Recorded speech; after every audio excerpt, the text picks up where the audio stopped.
आज मैं जो वीडियो बनाने जा रहा हूँ ये हम मिसाइल मैन अब्दुल कलाम जी के ऊपर आज ये उनका वीडियो बनाया जा रहा है और इसमें मैं उनके जीवन से संबंधित तमाम बातों का आज जिक्र करने वाला हूँ, जो कि संक्षेप में ही मैं बता दूंगा कि उनके जीवन में कैसी कैसी विपत्तियों को पार करते हुए वो आगे बढ़े थे और शुरुआत भी उनकी उसी कहने की कैसी गई थी। तो देखो, सबसे पहले यहाँ पर देख लो APJ अब्दुल कलाम, नाम देख लो अबुल पाकिर जैनुलाब्दीन अब्दुल कलाम। जन्म देख लो ध्यान से 15 अक्टूबर 1931 रामेश्वरम में हुआ था। शिक्षा में देखो MTech Madras institute of technology Anna university, जो कि तमिलनाडु में ही पड़ता है। और सर ने देखो इनका मिसाइल मैन के नाम से भी इनको जाना जाता है। इन्होंने अपने जीवन में क्या क्या पुरस्कार पाया, तो देखो भारत रत्न पाया, पद्म विभूषण पाया, पद्मा विभूषण पाया और वीर सावरकर का उपाधि इनको दिया गया। अब एक प्रेसिडेंट आए, जब ये राष्ट्रपति बने इंडिया का, तो एक बार थे 2002 से लेकर 2007 तक ये राष्ट्रपति के पद पर नियुक्त थे। और मृत्यु में देखो तो इनका मतलब ये शख्स का, ये हमारे देश के सबसे अहमियत इंसान का मृत्यु 27 जुलाई 2015 को शिलांग में हो गया। वो भी एक स्कूल में बच्चों के साथ उनके बौद्धिक विकास, उनके शिक्षा के विकास के समय चर्चा करते समय कार्डिक अरेस्ट उत्पन्न हो गया और इन महान विभूति का, हमारे देश के महान नायक का अंत हो गया। अच्छा, अब मैं ये बताने जा रहा हूँ कि अब्दुल कलाम साहब का जो जन्म हुआ था वो रामेश्वरम में हुआ था। इनके घर में उस समय आमदनी का कोई ज़्यादा सोर्स नहीं था। इनके पिताजी एक नेक इंसान थे और इनका एक कारोबार था, इन लोगों का अपना खानदानी पेशा नाव, यानी कि नदी थी इनके गांव के बगल में और उस नाव से लोगों को उतारना, फिर उस पार ले जाना, इस पार ले जाना, ऐसे करके इनका एक आमदनी था। अब क्या था कि इनके पिताजी का इतना सिद्धांत अच्छा था कि जब ये बाहर निकलते थे घर से बाहर रामेश्वर की गलियों में, तो उस मंदिर के पुजारी से भी इनके पिताजी का बहुत दोस्ती था और हिंदू मुस्लिम मिल करके बहुत अच्छे मिसाल से रहते थे लोग। इनके पिताजी का एक और दिनचर्या था कि एकदम प्रत्येक दिन सुबह में 4 बजे पाँव फटने तक ये अपने नारियल के बगीचे में चले जाते थे और लगभग 1 दर्जन नारियल लेकर के कंधे पर लेकर के और डेली घर पर आते थे। जब अब्दुल कलाम साहब का शिक्षा के बारे में, पहले तो गांव के स्कूल में पढ़े, फिर वहीं से हाई स्कूल किए। इनका तो झुकाव जब उन्होंने देखा इनके पिताजी ने, तो उनके मन में एक बात आया कि मेरा बेटा जरूर एक ना एक दिन कलेक्टर बनेगा। सोचो, कलेक्टर। इसके बाद धीरे धीरे वो आगे बढ़ते गए। अब्दुल कलाम साहब के जीवन में एक मोड़ आया, कब? जब वो एक नौकरी का परीक्षा में गए थे। लेकिन इसके पहले ही बता दें कि अब्दुल कलाम साहब का 3 मित्र जो थे बचपन में, एक का नाम था रामानंद शास्त्री, दूसरे का नाम था अरविंद और शिव प्रकाशन, इनके 3 मित्र थे। ये तीनों मित्र इनके बहुत घुले मिले रहते थे और खूब मस्ती से अपना बात करते थे। जब एजुकेशन के समय ये गांव में रहते थे या थोड़ा सा कभी शहर में भी जाते थे, आते थे। तो मैंने बताया कि इनके जीवन काल में एक ऐसी चेंजिंग आई, इनको नौकरी के लिए वायु यानी एयरफोर्स, वायु सेना में ऑफिसर पोस्ट का एक नौकरी निकला हुआ था, जिसमें इनका भी सिलेक्शन हुआ था। जब ये इनके मन में बहुत लेकिन इच्छा थी कि मेरा नौकरी हो जाए, मैं एयरफोर्स में चला जाऊं, लेकिन वहाँ पर जिन ऑफिसर का चुनाव होना था उन 25 में से 8 पोस्ट का सिलेक्शन हो चुका था और उसमें से 8 ही उस समय आवश्यक थे, उनकी आवश्यकता थी ऑफिसर की। इन बेचारे का 9वें पर सिलेक्शन हुआ और ये उसमें से बाहर हो गए। क्योंकि रिक्वायरमेंट फुलफिल हो गई थी।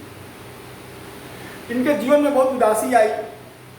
उदासी आने के कारण क्या हुआ कि अब वो धीरे धीरे इसी तरह से मन में उदास लिए, मन लिए इधर उधर भटकते भटकते चले गए ऋषिकेश। अच्छा, निराश होकर जब ऋषिकेश चले गए तो वहाँ पर शिवानंद आश्रम में जब ये गए तो देखे कि शिवानंद आश्रम में बहुत से साधु संत अपना आध्यात्मिक कामों में जुड़े हुए हैं। इन्हें भी अपना मन थोड़ा सा लगा कि थोड़ा इतना शांत जगह है, इतनी आत्मा यहाँ पर शांति से सुकून से हम लोग सब लोग जी रहे हैं लोग। तो इनका मुलाकात शिवानंद जी से हुआ।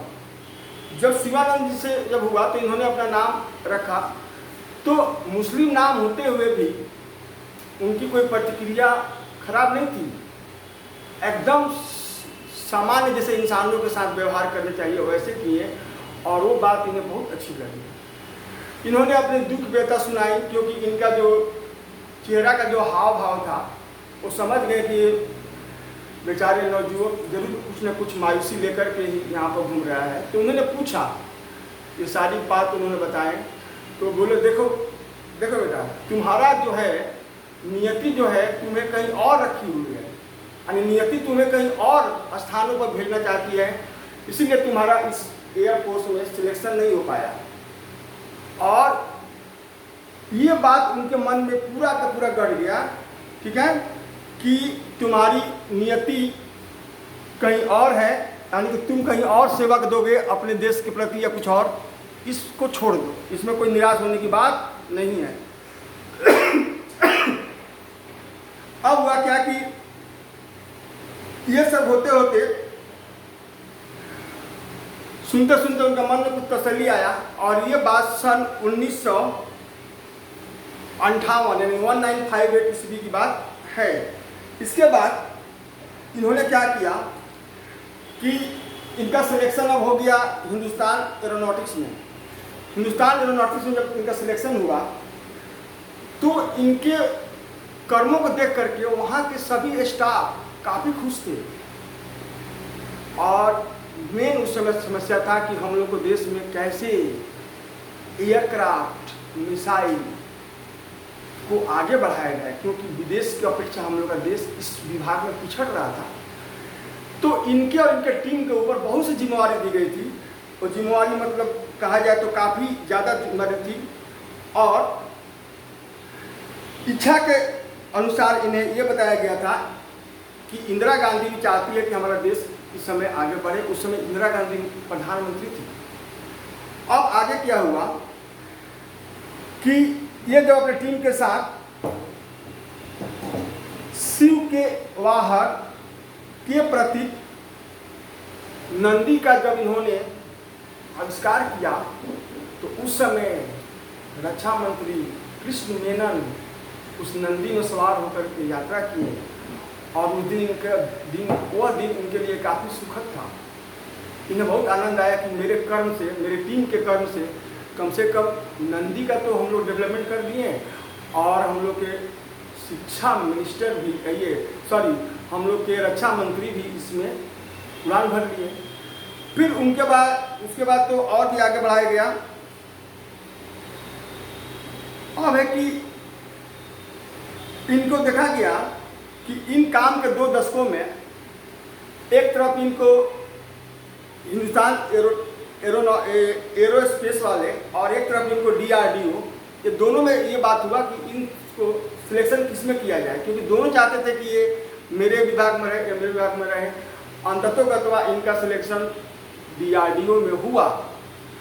DRDO में जब ये गए तो इनका काम और भी ज़्यादा बढ़ गया, क्योंकि वहाँ पर तो डिजाइनिंग करना, मॉडरेटिंग करना, इंजन का निर्माण करना, क्योंकि एयरक्राफ्ट और मिसाइल के क्षेत्र में इंडिया बहुत पीछे था। वहाँ पर जब ये गए तो अपने टीम के साथ इन्होंने बहुत ही लगाव के साथ काम किया, और काम करने के बाद उस समय इन्होंने अग्नि मिसाइल पर सोचना शुरू किया। इनके जिंदगी में एक बात और भी बहुत यादगार है, क्योंकि ये बोलते थे कि मेरा नाम जो 29 अक्षरों का है, तो टी.एन. शेषन जी मेरा नाम 2900 अक्षर को बोल करके पुकारते हैं, कि मुझे बहुत खुशी होती है। लेकिन टी.एन. शेषन जी, यानी कि इनका पूरा नाम को यदि काउंट करोगे तो 29 अक्षर आएंगे ही आएंगे, करके देख लेना बचवा तुम लोग। अच्छा, अब उसके बाद जब ये इनको ये बात सौंपा गया, तो उसके बाद देखा गया कि इंदिरा गांधी का अचानक मौत हो गया। और इंदिरा गांधी के मौत होने के बाद थोड़ा सा देश में बहुत से कौतूहल उठाव पटक हुआ था, और उस समय भी जा करके इनको थोड़ी सी डिस्टर्बेंस हुई। फिर बाद में जब राजीव गांधी प्राइम मिनिस्टर बने, तो उन्होंने भी इस पे इनके कंडीशन में, यानी यहाँ पर आकर के इनसे मिले, क्योंकि अब रुके हुए कामों को उनको आगे बढ़ाना था। एक समय की बात है कि इंदिरा गांधी इन पर खुश थी, और खुश होने के बाद क्या हुआ कि 25 फरवरी 1988 के दिन में 11:23 पर सुबह में पृथ्वी को पहला टेस्ट, पृथ्वी का पहला टेस्ट किया गया था, जो कि हम लोग को देश के लिए काफ़ी उपलब्धि था। अच्छा, अब हुआ क्या कि ये जब सफल हो गया पृथ्वी का परीक्षण, तो इनको काफ़ी धन्यवाद मिला। अच्छा, अब एक बात हम तुम लोगों को फिर बताना, मैंने थोड़ा पीछे चल रहे हैं थोड़ा सा। इंदिरा गांधी इनके काम से इतनी खुश थी कि एक बार इंदिरा गांधी इनसे मिलने के लिए बोली। ये तो इंसान ऐसे थे, जानते ही हो, सादा जीवन। ये बोले कि यार भाई, मैं प्राइम मिनिस्टर से कैसे मिल सकता हूँ, मैं तो सादा पोशाक और हवाई चप्पल पहनता हूँ। उस समय के इनके मित्र प्रोफेसर धवन ने इनको ढांढस बनाया था कि तुम्हारा तो कर्म ही मैंने सजा दिया है, तुम क्या, तुम्हारे कर्म से तुम ऐसा कर्म किए हो कि तुम्हें कपड़ा ज़्यादा अच्छा पहनने की काबिल नहीं है, वो पूरा सजा दिया है तुम्हारे बॉडी को, कर्म। देखो कितनी सोचने की बात है, कर्म ने ही आपको सजा दिया है। आप चिंता मत कीजिए मिलने के लिए, किनसे? प्रधानमंत्री श्रीमती इंदिरा गांधी से। उसके बाद जब आगे और आगे जब चला गया, तो अग्नि पृथ्वी पर इनका ज़्यादातर फोकस था, क्योंकि इनका सपना था कि भारत में मिसाइल के क्षेत्र में इतना आगे हम बढ़ा दें ताकि दुश्मन देश जो हम लोग ऊपर नज़र रखते हैं उल्टा पुल्टा, वो सचेत हो जाए। और एक बात याद रखो तुम लोग कि जब भी कोई पड़ोसी कमज़ोर होता है, और वो कमज़ोर पड़ोसी जब फिर से शक्तिशाली हो जाता है, तो जो उसको पहले दबा रहा था, सता रहा था, वो बैलेंस के कारण वो भी सतर्क हो जाता है। जैसे चाइना था, पाकिस्तान का तो फिर बात ही छोड़ दो, पाकिस्तान तो कोई हम लोग का देश में कंपेयर नहीं है, चाइना था। तो चाइना को दबाना था इंडिया को, क्योंकि वो सोचा कि क्या ये लोग क्या करेगा, ये लोग तो ऐसे ही कहानी करता है, ये लोग कुछ होगा नहीं। अच्छा, एक मैं और रोचक बात बताऊंगा कि थोड़ा सा पीछे आऊँगा। जानते हो, ये शादी नहीं की, होल लाइफ अनमैरिड रहे हैं। और शादी ना होने का कारण मैं बता रहा हूँ कि इनके कॉलेज में एक बार क्या हुआ कि मीटिंग था, ठीक, डिबेट था, और उस डिबेट में क्या हुआ कि ये लेट से, मैंने डिबेट ख़त्म होने में देर हो गई और घर पहुंचने में इनको देर हो रही थी। तब तक लड़की वाले इनके दरवाजे पर आए थे। और समस्या क्या थी कि बीच में नदी था, नाव जब ये किनारे आए तो नाव उस पार चली गई थी, अब वो उस पार गिरा करके फिर इनको लेने आती। तब तक लड़की वाले लोग उठकर चला गया। सोचो एक बात, मात्र 15 से 20 मिनट के बाद फिर घर पर लौटे तो मालूम चला कि वो लोग चले गए। उसके बाद उन्होंने बोला कि कोई बात नहीं, चले गए, हमको शादी भी नहीं करना है। सोचो। अच्छा, ये तो एक रोचक कहानी होगा। दूसरा रोचक कहानी देखो कि मुस्लिम होते हुए भी कभी भी इनके अंदर कोई भावना नहीं थी। ये सब धर्म के साथ, सभी धर्म के लोगों के साथ, इंजीनियर के साथ प्रेम भाव से मिलकर रहते थे। सदा जीवन, इन्हें कभी भी ये मांसाहार नहीं बने, शाकाहारी थे। और इनका में एक और विशेषता था कि सुबह में जब ये सोकर उठते थे तो आधे घंटा बाद और सब नित्य क्रिया निपटा करके नहा वहा कर गीता पढ़ते थे। सोचो, गीता पढ़ते थे, एक मुस्लिम होकर के भी इनके अंदर कितनी जज्बा थी। ठीक, अच्छा, अब आगे जब हम बढ़ेंगे तो 1988 में जब पृथ्वी का दूसरा परीक्षण हुआ तो यह मिसाइल जमीन से जमीन मार करने वाली दुनिया की सर्वश्रेष्ठ मिसाइल थी। ठीक है, दुनिया की सर्वश्रेष्ठ मिसाइल थी, समझ लो। जब ये 60 साल के बाद सेवानिवृत्त होने के लिए तैयारी में थे, सोचते थे कि अब तो मेरा रिटायरमेंट हो जाएगा, तो इन्होंने एक प्लान बनाया। क्या प्लान बनाया? कि मैं जब इस रिटायरमेंट होऊंगा तो मैं एक स्कूल खोलूंगा और उस स्कूल में बच्चों को निःशुल्क पढ़ाऊंगा। सोचो, निःशुल्क पढ़ाने के लिए इन्होंने बोला।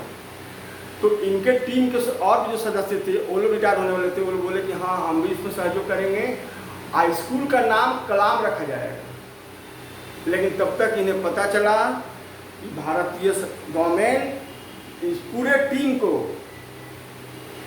रिटायरमेंट करने नहीं जा रही है, इनकी फिर सेवा की आवश्यकता पड़ गई और इन लोगों को पूरा वापस फिर बुला लिया गया।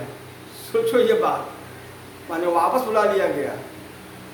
अच्छा, अब एक बात देखा जाए आगे कि अगला जो हम लोग का प्रधानमंत्री बने अटल बिहारी वाजपेयी, तो पोखरण में, कुछ ध्यान से मेरा बात सुनिए, पोखरण में हम लोग का न्यूक्लियर टेस्ट का तैयारी चल रहा था। ऐसे भी तुम जानते ही हो कि हम लोग का इंदिरा गांधी के समय में 1974 में पोखरण में फर्स्ट न्यूक्लियर टेस्ट हुआ था, जिसका नाम दिया गया था, कोड नाम smiling Buddha. Smiling Buddha first जो हम लोग का टेस्ट हुआ था पोखरण में एटम रिसर्च का। दूसरी बार जब अटल बिहारी वाजपेयी के संदर्भ में जब हुआ पोखरण में, यानी कि हम लोग का पोखरण 2, तो ये 5 सदस्यों में ये भी थे जो बातों को छिपा कर रखा गया था, क्योंकि उस समय CIA हम लोग का एक अमेरिका का विभाग था, जासूसी विभाग, वो नजर रखता था कि ये क्या कर रहे हैं। उनसे छिप करके पोखरण में ये टेस्टिंग कराया गया। अब है क्या कि ये जो पोखरण में जो टेस्टिंग हुआ वो 11 मई 1998, यानी 11 मई 1998 और एक हुआ 13 मई 1998 1998, 2 टेस्ट हुआ। और इस टेस्ट के बाद पाकिस्तान को पूरा बौखला गया था, वो भी धड़ाधड़ अपना टेस्ट किया चाइना के हेल्प से।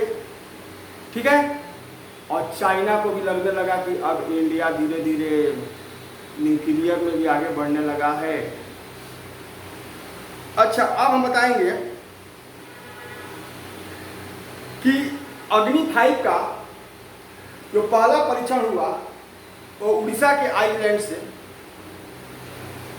खूब ध्यान से मेरे बात सुनोगे, उड़ीसा के आइलैंड से अग्नि 5, ऐसे अग्नि फर्स्ट, अग्नि सेकेंड, अग्नि थर्ड, अग्नि फोर्थ का तो पहले हो चुका था। अग्नि 5 का रेंज ज़्यादा था, 5000 किलोमीटर तक मार करने वाले मिसाइल का जब परीक्षण हुआ तब क्या हुआ कि काफी, खूब ध्यान सुनिए मेरा बात, काफी मतलब हम लोग का पड़ोसी देश चिंतित हो गए और पश्चिमी जो देश थे वो लोग अवाक हो गए, भाई ये क्या हो गया, इंडिया में इतनी रेंज का मिसाइल बन गया। और चाइना तो पूरा ही पूरा, समझो कि चाइना के गवर्नमेंट को रोटी ही नहीं अच्छा लग रहा था कि इंडिया इतना कर दिया, 500 किलोमीटर रेंज तक मार कर देगा। और उस दिन इनका सर, अपना देश का जो गर्व था एकदम ऊपर उठ गया था। याद रखो उस दिन का दिन पूरा एकदम गौरव से प्राउडी हम लोग हो गए थे इंडियन, और विदेशी लोग परास्त हो गए थे। अब हमको दिखाना है आगे तुम लोग को कि अंततोगत्वा जब इनका रिटायरमेंट किया गया इनको, तो ये तो हुआ, रिटायरमेंट करने के बाद से इनको राष्ट्रपति बनाया गया। राष्ट्रपति का हम बता दें टाइमिंग कि 2002 से लेकर 2007। उस समय क्या था, देखो खूब ध्यान से बात सुनोगे तो उस समय राष्ट्रपति भवन में जब गए थे तो एक बैग और कुछ किताब लेकर गए थे। आज एक बात और सुनो, इनको जितना भी सैलरी मिलती थी सब सैलरी अपने गांव के पंचायत को दान देते थे कि वहाँ पर लोगों को विकास हो। इनको उस पैसा से कोई काम नहीं था, क्योंकि खाने पीने का तो अब भोजन करते ये तो ऐसे ही हम लोग का काफ़ी माननीय मेहमान थे, हमारे देशभक्त थे। और जब 5 साल के बाद प्रेसिडेंट से बाहर हुए तो जो सामान लेकर अंदर गए थे, एक बैग और कुछ बुक्स, सेम वही लेकर फिर वापस बाहर निकले। सोचो कितनी बड़ी देन है ना। दूसरे कोई नेता का देखो, जाएगा कम बनकर निकलेगा तो पूरा लाद कर निकलेगा। सोचो एक ऐसे देशभक्त थे। अब क्या हुआ कि जब ये 2007 में रिटायरमेंट हो गए प्रेसिडेंट से तो फिर इनको ऑफर मिला, लेकिन ये तो वैज्ञानिक आदमी सोचे कि नहीं, सब में पॉलिटिक्स में जाना अच्छा बात नहीं है, क्योंकि ऐसे भी तो जानते हो कि हम लोग का देश का प्रेसिडेंट का चुनाव जो होता है 2 दलीय हो जाता है, ठीक है। इनका अब इच्छा होगा कि हम घूम घूम करके बच्चों को शिक्षा दें, और इनका ये दिनचर्या बन गया। हर दिन कभी नासिक, कभी शिलोंग, कभी पटना, कभी बेंगलुरु, कभी कोलकाता, बच्चों के साथ डिबेटिंग करना और बच्चों को समझाना कि तुम कैसे लाइफ में अपने आगे बढ़ सकते हो। और इनको मज़ा भी आता था, क्या मज़ा आता था इनको, कलाम साहब को मानना पड़ेगा। और कोई कोई बच्चा जैसे दिशाहीन हो जाता था, भटक जाता था, तो उनको ये समझाते भी थे कि तुमको ऐसे रास्ता चुनो तो तुम सक्सेस हो जाओगे। यानी सक्सेस होने के लिए ये वे बताते थे, माध्यम बताते थे, रास्ता बताते थे, और बच्चे इनसे बहुत खुश रहते थे। अब क्या है कि इनकी मृत्यु जब 27 जुलाई 2015 को शिलोंग में हुई तो सुन लो, उस समय भी ये स्कूल में भाषण ही दे रहे थे बच्चों के साथ, लेकिन अनफॉर्चुनेटली कार्डियक अरेस्ट यानी हृदयघात हुआ, और ये सब हमेशा के लिए आंख बंद कर दी। उस समय हम लोग का देश में पूरा देश इनके वियोग में आंसू बहा रहा था, और पूरी विश्व में भी जो लोग लोहा माने थे वहाँ भी, क्योंकि कुछ दिन नासा में भी काम किए थे, याद रखोगे। ये हुआ कि हम लोग विश्व का एक महान वैज्ञानिक खोज दिए। इंडिया गवर्नमेंट क्या की कि इनके नाम से उड़ीसा का जो परीक्षण था तटीय क्षेत्र से समुद्र गोवा, उसका नाम कलाम रख दिया गया, और आजकल इनके नाम पर कई मिसाइलें तैयार होती है, कलाम 1, 2 करके। और ये विभूति यानी ये हम लोग देश के डायमंड जो चले गए वो ये हम लोग को पीछे छोड़ गए कि हम लोग देशवासी, हम लोग भारतवासी को आगे बढ़ने का सोचिए। और इन्हीं का सपना था कि 2020-21 तक इंडिया एक पावरफुल कंट्री बन जाएगा, महाशक्ति। एक ड्रीम था, सपना था, और मिसाइल में तो इन्होंने पूरा करके गए हैं, इसलिए इनका नाम मिसाइल मैन भी पड़ गया। आने वाली पीढ़ी को हमें यही बताएंगे कि तुम लोग भी ऐसे विचार रखो, ठीक है, ताकि देश का नाम रोशन करो और कर्मठता लाओ, क्योंकि इनका एक ज़्यादा विश्वास था क्या कि कर्मठ बनो। कभी भी लाइफ में जैसे सूर्य जैसा चमकना हो तो सूर्य की किरण में तपना पड़ता है। सोचो, तपना पड़ता है यानी कि कठिन मेहनत करनी पड़ती है, तभी तुम्हारे अंदर सूर्य जैसा चमक आएगा। इनका ये कहना था, ठीक। अब इन महानायक का मैंने जो वीडियो बना करके तुम लोग के सामने जो आज पेश किया, इससे तुम लोग को शिक्षा जो मिली उससे तुम लोग मेरे विचारों पर अमल करोगे और कोशिश करोगे कि ऐसा काम किया जाए ताकि हम लोग का देश का नाम हो और विश्व में इंडिया महाशक्ति जल्दी से बने, ताकि विश्व में इंडिया इज द फर्स्ट। हम ये चाहते हैं, और कलाम साहब का भी ये सपना था, India is the first in the world, यानी कि महाशक्ति विश्व का इंडिया ही बनेगा। और मेरा सपना है, उनका सपना पूरे देशवासियों का सपना है। इसीलिए मैं इस वीडियो में अब ये बता करके इसका अंत कर रहा हूँ। और बाकी सब तुम लोग ख्याल रखना, ठीक है। और वीडियो अच्छा लगा हो तो इसको लाइक करना, शेयर करना, कमेंट करना, सब्सक्राइब करना, और बाकी ख्याल रखना। धन्यवाद।